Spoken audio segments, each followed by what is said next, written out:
All right, so by far the most requested video capture and streaming product that I've had, people ask me to review recently has been the BlackMagic ATEM Mini. This is an all-in-one streaming capture device that, in a sense, might make capture cards obsolete. I am super stoked on a product like this, but I'm also kind of disappointed in a way that makes sense for what they're doing. I'm EposVox and welcome back to Stream Guides. BlackMagic Design's ATEM Mini is a 4-input, 1-output with a lot of controls mini ATEM video switcher. They have an entire product line that's been going back like 20 or more years of ATEM products, which are their professional video broadcasting, live video switchers and recorders, and they do a whole lot of stuff. This one is aimed to be more accessible and user-friendly and entry level at $300 for 4 inputs into 1 USB capture card.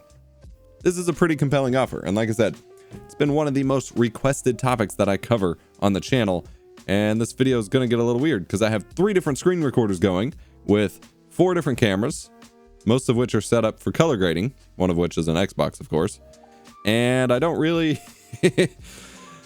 We'll see how it goes. And on top of that, I also have a screen capture of the software itself. So a lot going on here. So the core technology as described is a video switcher and a capture card. And in a way, I could argue that for a lot of people, this might make the idea of buying a dedicated capture card pretty obsolete, especially for a lot of local broadcasts for like local sports or events, things like that, because you do get 4 up to 1080p 60 inputs and 1 1080p 60 output, technically 2 outputs. So I would say it's 4 in 2 out instead of 4 in 1 out, because you get both the USB output, which is recording the side view right now, but you also have dedicated HDMI output, which is what's recording my main camera right here, which you can assign to be any of the different things. And in fact, switching over to the software real quick, under the output menu, you can choose whether the HDMI is camera 1, camera 2, camera 3, camera 4, program monitor, preview monitor, or direct. Unfortunately, there is no multi-view mode available. That is unfortunate, but there are a lot of sacrifices made to make this product as cheap as it is. I'll try to remain positive about it, even though a lot of them are disappointments for myself, but I do want to talk about them. Now, what is interesting here is this direct output mode for camera 1 direct here. This is actually a compelling use case for game streamers in a sense, although I find it a little confusing for it to be camera 1 only can be direct, because camera 1 is also the only one you can do picture-in-picture. So for example, if I switch over to my game console input here, and then I turn on picture-in-picture, now I can have, basically a live commentary kind of format going here, where I can do gameplay streaming and add a couple images overlaid and things like that, which is kind of neat. But only camera 1 can be the picture-in-picture camera, or at least by default. I haven't actually found the option to change that. The manual says it's the default camera. I haven't found any option in any of the screen capture settings or anything like that to actually change which one might work for picture-in-picture, and perhaps that is a fault of my own. I only had a short while to review this, but I don't see any actual control for that, unfortunately. This is a problem because it seems camera 1 direct is the only one that can do low latency pass-through. Most BlackMagic devices have a frame buffer of sorts between the input and the output, because you can assign different things to the HDMI output, and they specifically wanted a lag-free pass-through for game streamers here. But something about this isn't adding up for me, because I don't want the gameplay in the picture-in-picture. I want my camera in picture-in-picture like you're seeing now. I don't know. I have some issues with this here. So input and output wise, if we go around the back of the device, it is a very small control panel. You can kind of see it here. And actually, if I switch on over to my GoPro, you can see it here. I have it with my Stream Deck, another macro pad, the ATEM Mini, and then my Go XLR. As far as actual inputs and outputs go, you have a power input, which can actually screw on in order to be, more securely attached, so nothing accidentally yanks all your power. You've got Ethernet hookup for remote management from another computer that's not able to be connected via USB, and you can actually have multiple people controlling the ATEM at once. So if you have one person managing graphics, one person managing mixing, one person managing sound, you can actually have a bunch of different people controlling the same mixer, which is pretty cool. Then you have the dedicated HDMI output, which can go up to 1080p 60, and then you have 4 HDMI inputs, again, up to 1080p 60, and then you have 2 3.5 millimeter microphone inputs, which over here in the software, if you go to audio, actually it's just under settings, audio general, you can change between whether they're a microphone input or a line level input. So I have the line out of my Go XLR routed here to the ATEM Mini, set it to line level input, and now I can use all of my mixing in my Go XLR to the ATEM. And so you can route this. You can also utilize, as you can see here, the embedded HDMI audio if you want as well. And that is some of the options available above the inputs here. This second bank of controls, well, this first bank of controls is for your analog mic inputs. So you can turn them on or off, and then you can adjust the gain here. And then you can also adjust the HDMI audio as well. So you can enable or disable HDMI audio. You can choose whether audio follows video. That's what AFE is. You can reset all your settings, and then you have gain here. And then you have your standard video mixing. Switch to a still image, switch to a black frame, and switch back to the camera angles. So you have a lot of inputs and outputs. Now, one of the marketing points with the HDMI inputs was this whole, it automatically scales and adapts the resolutions and frame rates of your footage to fit your overall scene composition. I was like, okay, great. That means I don't have to worry about passing things through. Unfortunately, these HDMI inputs still only accept up to 1080p 60. So you cannot pass through 4K. And as an example of that, although anecdotally, when I set up my A7 or A6400 here, by default it's set to 4K output because that's what I use for my recording, it would not show anything on the screen. I had to go in and manually switch it to 1080p 60, even though it's a 4K 30 camera. And I'm going to have some complaints about this in a minute. But if we go over here to the Xbox real quick, just so I can show this, go over to settings. There's a lot of latency when it's not the direct output, I will tell you that. TV and display options. No 4K available, 4K TV details, no 4K options. So you cannot pass through and have it downscale 4K, which is disappointing for something released in 2019, available in 2020. You want some 4K forward compatibility. Also, in my opinion, it should just support 4K 30 in the first place, because most of the available video hardware that was available for later gen 1080p 60 streaming and capture also supports 4K 30 by nature of just adapting to the HDMI spec. So that was disappointing to see, but a lot of how they're posing this product is basically, again, an entry-level ATEM. They want you to get in. The people who just need 1080p and the basics with a little bit of flexibility can do all of that right here with the ATEM Mini, and people who want more, the power users like myself, can then go on to pick up the higher end ATEMs. And in a sense, it kind of worked, because everything that I'm going to state about being disappointed with this device, I'm immediately kind of thinking in my head, it's like, okay, what ATEM do I need to get exactly the workflow that I want? Because again, this is a loaner unit from BlackMagic. I don't actually get to keep it and, implement it into my workflow, but I could see ways in which I could pull that off. And then which ATEM do I actually want, since 1080p is fairly limited. Going back over the controls real quick, just to finish off the physical layout, you have picture-in-picture modes as described. So I can go ahead and turn that on, and you can see my face here. You get no control over it other than positions. So I can pop around the four corners, but I can't control size or do any cropping or anything like that. It's just on and off in the four corners. You can enable keying for chroma keying, which isn't going to do much in this context because I don't have any chroma keying set up, but you can over in the software. If you go back to the switcher, you can go down to, there's an upstream and a downstream key. So you've got Luma, Chroma, Pattern, and DVE. And so the main one is, of course, Chroma subsampling. You can pick the color, adjust all of it, adjust for spill, make color adjustments after the fact, adjust the mask. You have a lot of control over the chroma keying. So that is really nice to see. Not something I'm going to mess with within the context of this video. And then you have transition settings. So by default, it's set to cut. You can set it to auto, and then you can control a few different transitions here. So you've got wipe left to right, which I can show you just like that. Wipe top to bottom, like that. And then you've got pushing left to right. And then you've got this weird folding left to right. And that are the different transitions. And then you also have a just general fade to black, and then it will hold on black, and you press it again. There you go. Something you may notice, that there is enough latency that when it switches inputs, you will actually see me hit the button. So if I switch to Xbox, set it back to cut, and then when I switch back to the GoPro I have here, you can actually see me press the button to switch it. That's kind of disorienting, but not a big deal. So, and then I mentioned the still and the black buttons. So those are the physical controls. But again, over in the software, you have more controls. You can queue up what the next transitions are. You can change your camera preview settings for the preview monitor and what's showing in the program monitor, because those are two different monitors. Again, I do wish it had multi-view, but whatever. You can adjust transitions a little bit more clearly. You have a T-bar here, and you can actually use other control surfaces to control this. You can use other ATEM control surfaces other than just the software and what's available on the hardware, so you can combine and mix and match and things like that, which is pretty cool. You have controls for capturing, but this only works for other, because this is just the ATEM software control panel. This only works for other ATEM devices, not the ATEM Mini. So this will only read my DeckLink Mini, which I'm not going to do because it's going to mess it up. But you can adjust time code, capture stills, and videos if you have one of the other ATEMs that supports video capture this way. Then you have media player for adjusting your media. And this is where I felt a little bit misled, because everything describes a media player, a media pool, things where you might think you get to use videos. Unfortunately, the only formats supported in this media pool for the ATEM Mini are images. So you can only use PNGs, TIFFs, TGAs with alpha, thankfully, GIFs, JPEGs, things like that. So even though you can set up transitions to be a video feed, if I go back here real quick, I don't want the key transitions.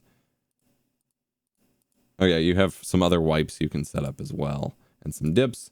But if I set up the DVE transition, and I believe it's from the media pool. Nope, that's not the right one. If I set mix, one of these I had set up as an image transition. I'm not sure exactly what I did with that yet. DVE. Oh, here we go. Effects, media player. Whee! So you can use like an image as like a stinger transition here.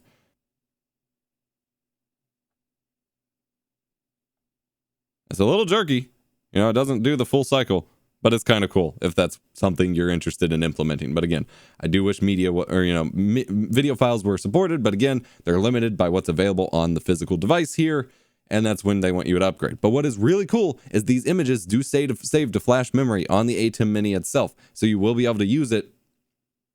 You know, if you unplug it, take it somewhere else, you will still have your media pool saved on the device up to 20 images, which is really powerful, and all of your settings are saved and things like that. So lastly, for limitations, I do want to talk about the actual output, because I was pretty disappointed to see this. It outputs via USB Type-C, which in these days, especially for something that's meant to be more accessible, you can assume it's 3.1 Gen 1, so or 3.2 Gen 1 or 3.0, not the 3.2 Gen 2 or anything like that. But that is enough bandwidth for 4K 30 and 1080p 60 uncompressed via YUI2, which is my favorite way. I talk about this all the time. The best way to get an image on your scene. It is uncompressed, low latency, low CPU usage, the best way to implement it in a program like OBS Studio, especially, you know, on modern computers.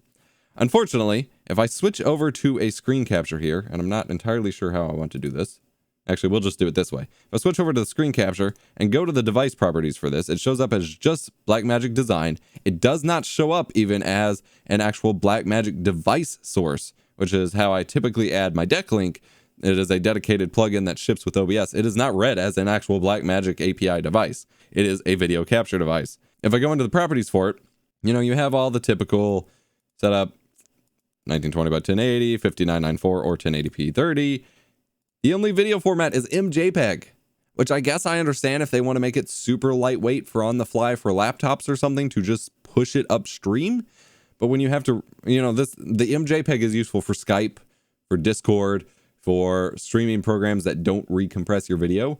But for dedicated live streaming apps like vMix, OBS, XSplit, Wirecast, any of those, YUI2 is better. So the fact that they only ship it with MJPEG encoding on it is extremely disappointing, in my opinion. This is a real bummer for me. And then it does run the full color range, which is a little weird.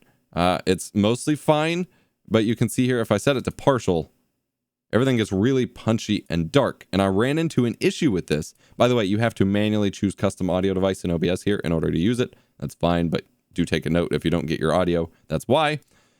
But I did notice an issue with it. I don't know if this will work here. I got to deactivate it in OBS.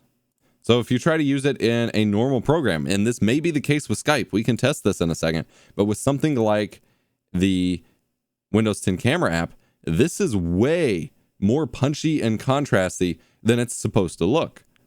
This is, you know, you can see side by side. This is how it looks by default through a program like Windows 10 Camera app, just using the like UWP settings. This is how it looks actually running through the HDMI. Because it's reading the full range, this is only pulling partial range. This is a significant difference in the quality of your image, and this is borderline unusable.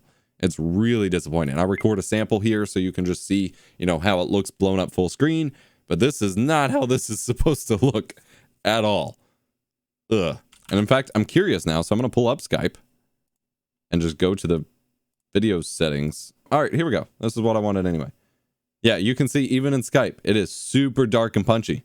This is not how it's supposed to look, and it's because it's relying on that full RGB range, which most apps are not pulling.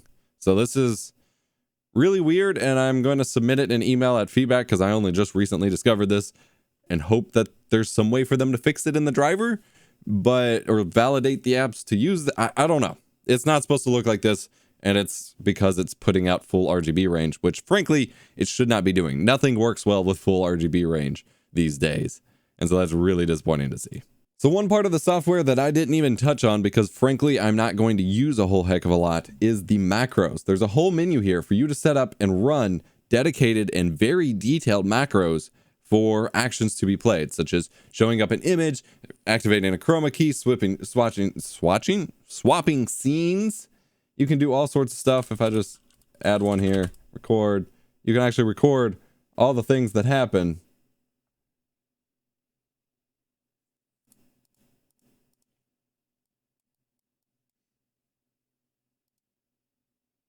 And then run them on their own. So now I hit run, play. It's going to switch through all of those things, which is pretty interesting. There is a lot of power to this for actual live broadcasts that I think if you're really going to benefit from it, you're probably going to see this and be like, oh my God, I can do anything. And if you're like me, it's like, okay, I want all manual controls. There's not a whole lot I can come up with on the fly. But the fact that they include this is really freaking powerful. Now, I talked about BlackMagic's limitation to 1080p here. This is something that extends to another BlackMagic device that I've actually been using to record this entire video. I don't have enough time or capacity to make a full video on it right now, but along with the ATEM Mini, they sent out their BlackMagic Pocket Cinema Camera 6K. I previously reviewed the 4K and freaking loved it. Beautiful camera. The 6K is phenomenal. Like, I really wish I could keep this or get it cheaper because it's a little pricey, but for the price you're getting, it blows many cameras out of the water in terms of like the stuff it's capable of. And it is just phenomenal. So it is the same size as the Pocket 4K camera, mostly the same weight, but Super 35 or APS-C size sensor, Canon EF mount, my favorite mount.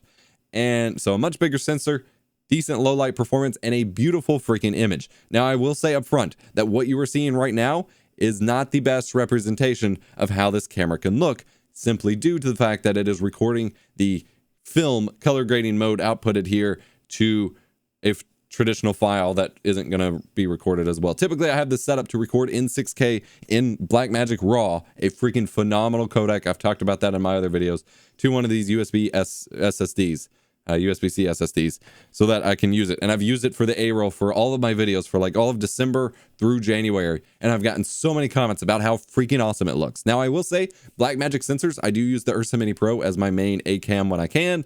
BlackMagic sensors are really awkward to color grade for my personal skin tone. I have found personally. I've struggled with it I've used it for a year and a half now with the Ursa, and I struggled with it with the Pocket 4K and with this. And so I actually had to consult my buddy, Gerald Undone, to get a real good color grade looking on my A-roll for this camera, simply due to those kinds of weird finickiness. Like, we had to set the white balance to like 4400, even though I'm at a 5600 Kelvin light, and some other weirdness. But it is a beautiful freaking sensor in that camera, and with some of the glass I have it going with. At the moment, I've been using this really weird 14 millimeter, lens just to experiment with some super wide angle stuff. I was posting some pictures on Twitter. Typically, I'm using this Sigma Art 18 to 35 f1.8 lens with an ND filter on the front, and that is how I was getting the great looks that I was using before. It is phenomenal. But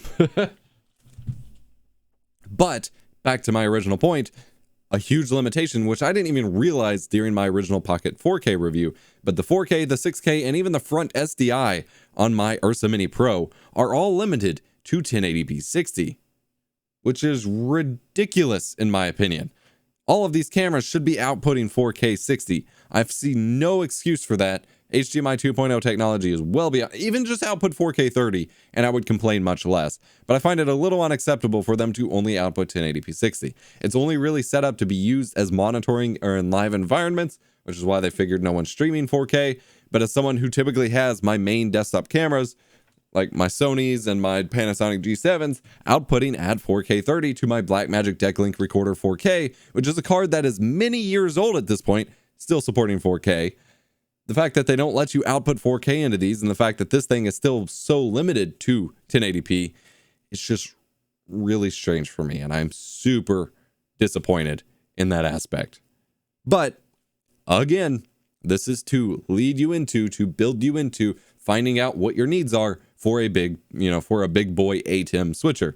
And I guess in a sense, it was actually really effective in that regard, because yeah, I now have a list of things that I want to make sure I have in my next ATEM if I were to buy one. I may not have had that before. I get to use this, see all its flexibility, and then be like, okay, what's my wish list for the next one? So that is their kind of goal here, is to lead you into the bigger ones if you actually need them, but otherwise provide a great tool. And I think for a lot of esports events, and for you'll want to use HDMI splitters for your console input, of course. I'll have some latency tests on screen, but I haven't actually seen the numbers yet. But for a lot of esports events and for a lot of local event and sport broadcasts and things like that, I really think this is an amazing tool for the live streaming world is very centered around 1080p, so it won't be a big deal for a lot of people. There are just some improvements that I would really love to see made, namely, well, since there's a hardware limitation for some of it, namely I would love to see the default output be set to partial range, because that's also what live streaming sites use, and your browsers are going to decode best. Full is not useful on YouTube or Twitch, or I think even Facebook at all. Like, it just really messes up. So everything's using partial anyway. Your OBS should be set to partial. NLEs don't interpret full range all the way. Colors completely shift. So like the black level of, say, the background of YouTube in dark mode is a completely different color than it is in partial. Lots of weird stuff there, so I would like to see that change so that it works better with Skype and Discord and other programs like that. I would also like to see YUI2 compression options become available instead of just MJPEG. I don't know if they can do that without a full hardware change, unfortunately, but I think it's really important. Even though I seem to be the only one who cares about this stuff, most people don't look at it. They just hook it up, plug it in, and run with it. And if that's what you're doing, this is a phenomenal value. Keep in mind, a lot of people are going to be like, $300, I can do that with a Stream Deck and some capture cards. Yes, but you're not getting 4 capture cards, a video mixer control panel like a Stream Deck, and an audio mixer basically for $300. At minimum, unless you're buying super used old stuff, 4 capture cards that do 1080p 60 is at least $400, if not $500 or $600, due to getting the like $150 to $200 capture cards, plus audio inputs, plus a $100 to $200 to $300 Stream Deck, depending on which one you want. There is so much value packed into this little device. I can be nothing but excited for it. I just really hope the ATEM Mini 2 has some 4K stuff and some uncompressed options and things like that. Honestly, the thing that I am the most excited for with the ATEM Mini is the fact that we are finally seeing big name production companies that would have typically been happy just making, industry broadcast and production level gear that us YouTubers would never be able to afford until they're 10 years old and on eBay or surplus auctions, taking individual or, smaller scale live streaming seriously and producing products that make that life easier and build a kind of upgrade path into the real stuff. It's really freaking cool. But thank you so much for watching this review. And again, the BlackMagic Pocket 6K is a phenomenal camera. I was so tempted to just buy one for my webcam, but I think I might be looking into the A7S II for that. We'll have some separate videos coming once I'm not so sick, hopefully, on my ultimate webcam guide for 2020, because I have many updates to make. Thanks so much for watching. Product links will be in the description below. While you're down there, hit subscribe for more tech education and stream